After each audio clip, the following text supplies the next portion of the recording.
Special announcement coming here from the Board YouTube channel. This is the NBA content division of the Hammer Betting Network, but we're going to be branching out into some new ventures as we have the FIBA World Cup coming very soon. We're pleased to say that me and Pips will be here to do some coverage of the tournament, going through some player props, heading into some of the key games. So you don't have to wait to the NBA season to get some bets in.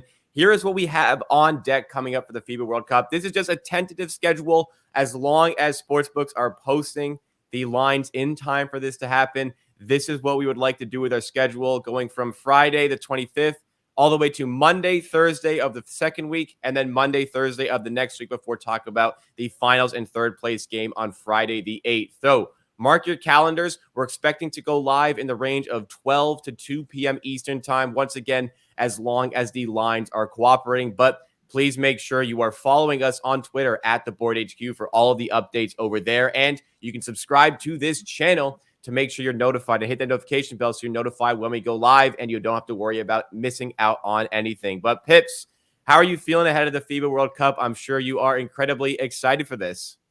Yeah, unfortunately no Croatia there, but we just qualified for the Olympics, so I'm quite, it is what it is. Looking forward to it.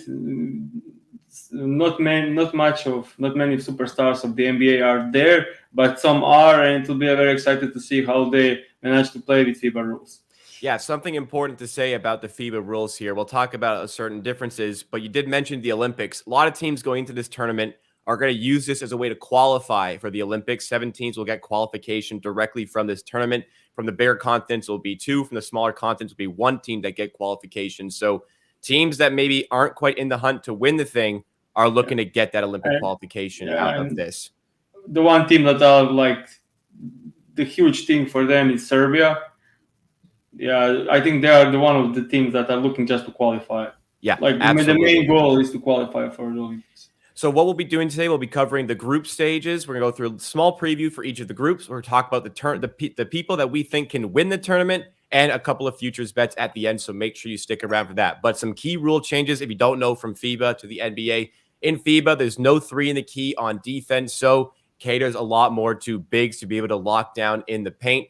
There is no cylinder rule, so you can tip off of the cylinder, which, again, does cater to bigs a little bit more. The court's a little bit smaller. The three-point line is shrunk a little bit, and not necessarily a rule change, but for these NBA guys who are stars in the NBA, foul calls are a lot more lenient. So you don't get all of those ticky-tack calls to the rim that you would get in the NBA. So it's a lot more physical for these NBA guys. So it can be a little bit different. That caters to some players. So like Dennis Schroeder absolutely eats up FIBA competitions, even though he's not like a superstar in the NBA, but other players can struggle a little bit more. So let's get into the group stages here. We'll go one by one through these groups, trying to figure out who's going to come out of each of these groups. So starting off, of course, we're going to go to Group A. This one is Angola, Dominican Republic, Philippines, and Italy. So Pips, just off the front here, how you feeling about this group? Like this is one of the weakest groups of the tournament, and I think it's safe to say like Italy and the Dominican Republic are almost the safe number 1, number 2. Philippines will try their best, but I don't see them going through. So this is one pretty straightforward. Interesting. They're going to have Jordan Clarkson showing out for them at this tournament, but one of the host nations for this tournament, I'm sure they're happy to participate with all due respect, but I don't give them or Angola much stock here to come out of Group A, and I don't think there's much else to say there. So we'll go to Group B. This is where you can have a little bit of discussion here. Serbia involved along with South Sudan, China, and Puerto Rico. What's your sense ahead of this one? So for this group, I have obviously Serbia winning it. It should be an easy win for them in the group. But I don't expect much from Serbia on this tournament. As I said, their main goal is to qualify for the Olympic Games because they are missing 4 out of their 6 best players. Nikola Jokic is out, Micic is out, Kalinic and Lucic are also out. They are great players in Europe. So they are left with Bogdan Bogdanovic, who will lead this team and score 20 or more points on average for sure. And we have a Jovic, young upcoming players of the NBA, and he looked great in pre games we had, and yeah, we'll see. Bogdanovic and Jovic, they're the best players, and also there's some veterans on their team, but I don't think with so many players missing out for them, I don't think they are contenders. Agreed. And like you said, it will be the Olympic qualification they're looking for. So, And for the second place, I think this is the one of the closest ones. I have this as 50-50 between South Sudan and Puerto Rico. It will be like one team heavily offense and one team heavy defense. And I think we'll have it as a future bet. And that's South Sudan going through this group as second place team. And with, as I said, I have it as 50-50. So we had it plus 175 at the DraftKings. So I like it. It's coached by Deng. He has some great young players. Sven Gabriel is playing for them. So I think their physicality, especially at the FIBA level, and the way they are allowed to play defense and they are allowed physicality, South Sudan should be like one of the best teams on defensive end in this competition. very interesting. We'll talk a bit more about South Sudan a bit later on. We go more in depth in the futures betting, but let's go to the next group as well. Obviously, the U.S. favored heavily for Group C, but they're going to be involved with Jordan, Greece, and New Zealand. This is another decently talented group, but for the U.S., obviously the juggernaut here. The Greeks are a very, very talented basketball country as well. So this is going to be extremely difficult for Jordan, New Zealand. But what do you make of this one? Yeah, I mean, it will be very interesting if Giannis was playing, but yes, I think without Giannis, and they also miss Tyler Dorsey, so I think they're like two best players are not playing. So yeah, I just think it's easy. USA number one, Greece number two, but New Zealand have some chances to upset, in my opinion, because and the price for them to upset Greece is huge. I think it's plus 900. You can find it at plus 900, which is it doesn't make any sense for Greece to be minus 1,500 to go into second round without their two best players. Yeah, they are a great basketball nation, even without Giannis and without Dorsey, but they miss some of their best players. So yeah. So something to monitor. Also, Nicolates and Kostas Lukas are not playing also. So like that's their experience and their best point guard. So we'll see how it goes. But I think at this price, some value is on New Zealand. I don't like the price for Greece in this one. Interesting one. Again, one you can follow, especially as they match up in the tournament. But let's go to the next group here. Egypt involved with Mexico, Montenegro, and Lithuania. Lithuania, typically an excellent basketball nation, but missing some key players to this one, which leaves this group a little bit more open. How do you see this one going down? So the problem is, I think the two nations to win this first and second place are Lithuania and Montenegro, and the bookies agree with this one. They are heavily priced to go as number one and number two. So I think we won't see any surprises here. But worth mentioning that Lithuania without Sabonis, Grigonis, Vanovas, they are without like 5 of their like 7-8 best players. There are some good sides of this, not trying to fit together Jonas Valanciunas and Sabonis on the same time on the court, but missing these players. They are obviously great basketball nation, and I think they win this group still, even without their best players. But moving forward, I think second round could be their ceiling. Yeah, kind of agree on that one. Let's go to the next group, Group E. This is widely considered the group of death. Germany paired up with Finland, Australia, and Japan. This is going to be extremely difficult here. Germany still likely, I haven't checked, but I would just think they're the favorites here, but Australia and Finland are going to be some stiff competition as well. How do you see this one? So I think we are almost like equal for the top. It's Australia, Germany, Finland for me, but it's close between Australia and Germany because Germany is kind of underrated for this tournament. They are a very deep team, with great European players from EuroLeague, topped out with Schroeder, who is playing above his means in FIBA competitions, and with Franz Wagner, Thijs, Mo Obst, Wagner. Maudolo, Voigtman, and so many great players. So like they have three great players and cup 4 to 5 very good players from Europe. So I think they are very underrated at this point. Finland, it's all about Lauri Markkanen and Sasu Salin playing together, and yeah, great shooting of Salin and Markkanen being probably top 5 players in this tournament. So Lauri Markkanen in FIBA rules in FIBA competitions was tremendous. Last season he made a big step up in the NBA, but he was playing the NBA level he was last season. He was always on that level in FIBA. Yeah, So we'll see this season what's he going to do with Finland. But yeah, I think Germany being very underrated, and Australia is one of the contenders for medals. So I will talk about them later. Of course.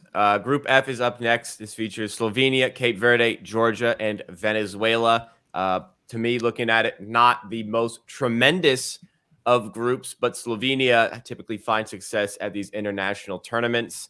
Obviously, some phenomenal players have come out of Slovenia in the past, but having Luka Doncic is going to be absolutely massive for this team. And maybe Dallas aren't happy that he's here, but how do you feel about Slovenia's chances in this group and going forward in the tournament? I think they are winning the group easily, but moving forward, they will have some troubles. Their defense is one of the worst of the good teams, and they like the size. Chanchar is out, so yeah, it will be down to down to Doncic, Zoran Dragic, the brother of Goran, Blažić, and some couple of European players, Mike Toby, stage 5. Yeah, they like the size. They like the size for defensive end, so we'll see some high scoring games. With Slovenia, second place. I love Georgia.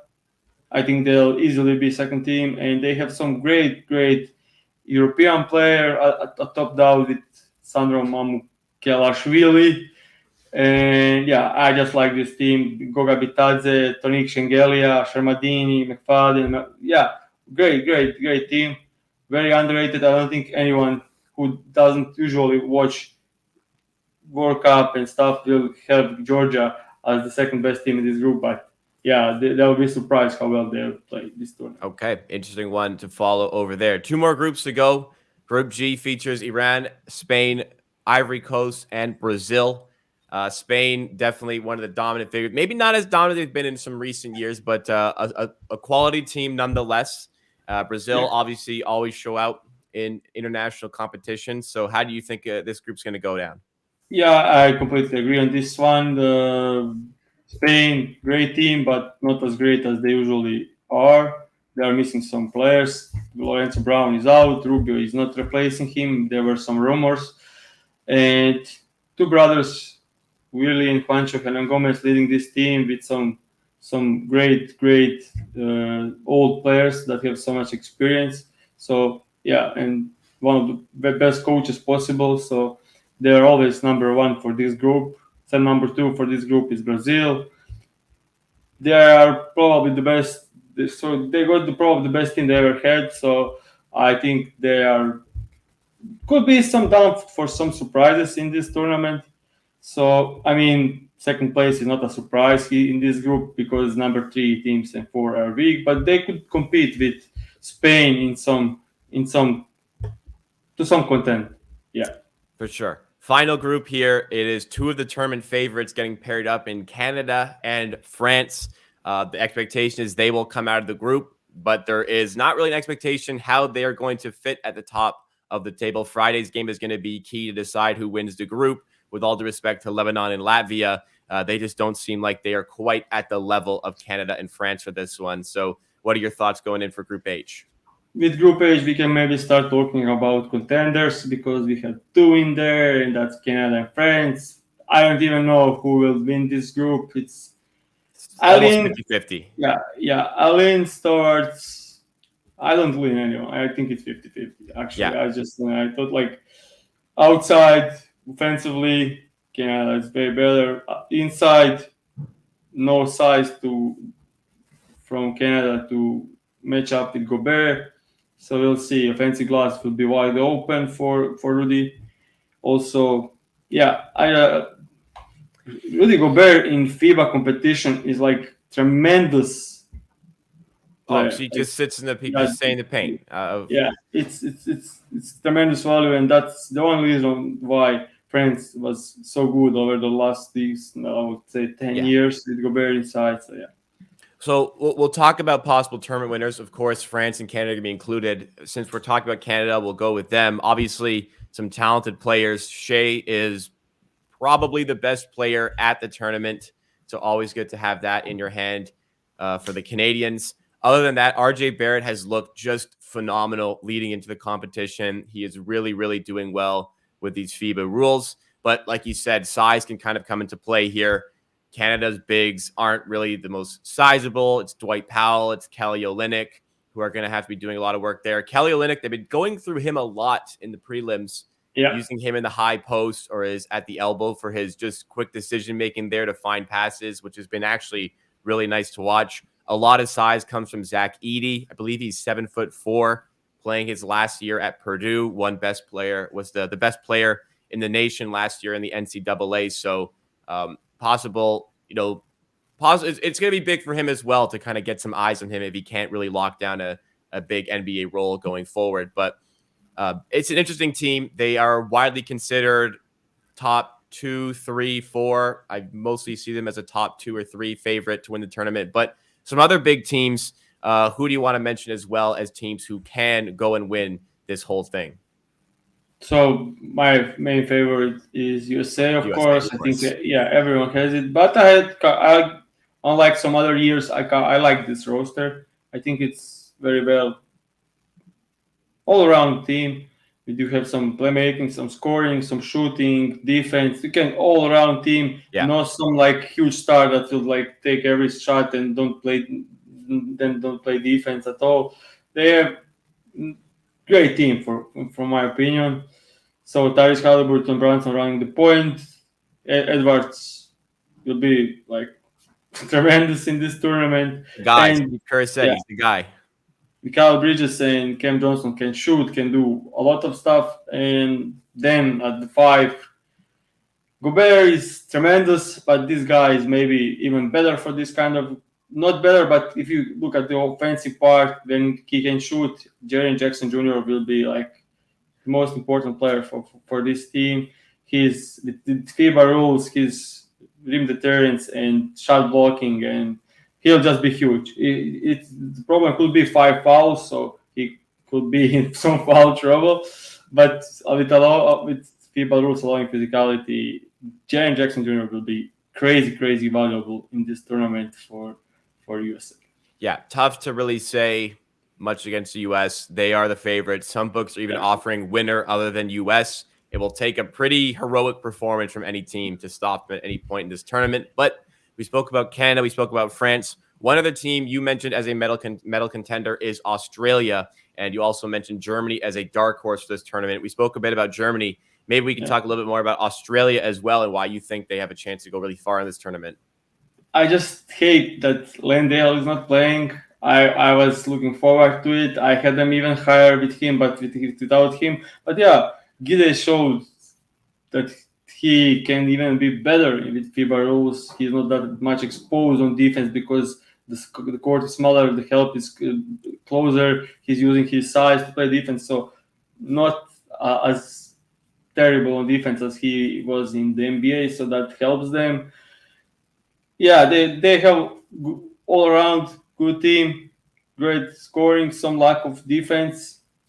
Their centers are not great, but not great for contending type. But Reed and Cooks played great in the pre games. So yeah, we'll see. I have them as the 4th. So it's USA, Canada, France, and then Australia. But we'll see like how if they go to. It's heavy on the luck or which position you finish, and if you go against the USA earlier, it's kind of Yeah. destiny. This So is Australia is just a team that always find a way to perform well in these international competitions. So they are going to be a tough one here. And I want to just say one thing more about the France. Yeah, they are great on defense because of the Gobert, but their offense is terrible for this season. The Colo is great, but he's getting old. Fournier, Evan didn't play a lot last season in the NBA, and that's it. That's their offense. So it will be interesting to see how they score, and we could see some low scoring games for For France sure. in this tournament. For sure. So a lot like FIBA allows you a lot more to control a game defensively because of the size of the court, the three and the key rules. You can really slow down some games. So that will be a tactic for France, of course. But to finish off, you have two futures bets that you want the viewers to consider. You spoke about South Sudan a little bit earlier on. Why don't you elaborate a bit further on South Sudan and then talk about your second futures bet that you want to have going into this tournament? So as I said, like Sudan playing Puerto Rico, I think their heads up match will decide who is going to the second place. Yep. And I just trust defense more than offense. There's no question about Puerto Rico being a better offensive team, but South Sudan is way more better on defense, and with FIBA rules and with I having this matchup as 50-50, getting plus 71, 75 is kind of very where the value is. So I like this on DraftKings for one plus 175. You can get better. You can try to find better, but I think FanDuel has at plus 120 and the price is going down. So I think this could close even like plus 100. So yeah, I like South Sudan, and Ben and Gabriel could be huge for this, and they have great coach and great mentality, and they'll fight. And yeah, I trust defense in FIBA, so I will go with defense here. And the second future that you have going with maybe a bit of a popular choice, but still some meat on the bone for this price here. Anthony Edwards to win tournament MVP. We found this for plus 280 at FanDuel, but we also found it for plus 350 on MGM and Betway. Steve Kerr, like I said earlier, has said Anthony Edwards is the guy. He's the favorite, but you still think there's value on this price. Yeah, it's 350. We have USA winning. If USA is winning, one of their players is MVP. Is between Edwards and Brunson. So if it's between two players getting plus 350 on favorable player, kind of where the value is. I think this will be like 250 at best. And yeah, I just think Edwards, like Brunson is the second guy, but he'll split his minutes with Halliburton. They have an easy job in the group, so Halliburton could even play more than Brunson. So it's Edwards. He is a tremendous player. I really enjoyed his playoff run the last season. And yeah, he's showing maturity. He's showing great defense. He's scoring like in some situation looking like Michael Jordan. And yeah, I just think the upside for him is great, and he's the best player on this team. For him and Jaren Jackson Jr., but I don't think Jaren Jackson Jr. will have the numbers for it. But Edwards will probably have like 23, 5, and 4 in this competition, maybe even more. But with USA probably winning by 30 every game in the group stage, he won't have huge minutes. But then later in the tournament, when there is time to take over the games in the elimination stage, Edwards will be just huge for this team. That Rudy Gobert trade looks worse every day when you see how good Edwards is, and you paired him with that in Minnesota. But that's all that we have for today. Reminder on the schedule, we will be doing plenty of shows during the FIBA World Cup, giving out some player props here with Pips. So make sure you are locked in on the channel by subscribing. Drop a like if you enjoyed as well. And because we don't know exactly when these will be going live, you have to make sure you are following us on Twitter for updates at the Board HQ, and hit that notification bell on YouTube so you never miss out on any of the content. We will see you again very, very soon for the Match Day 1 previews and best bets.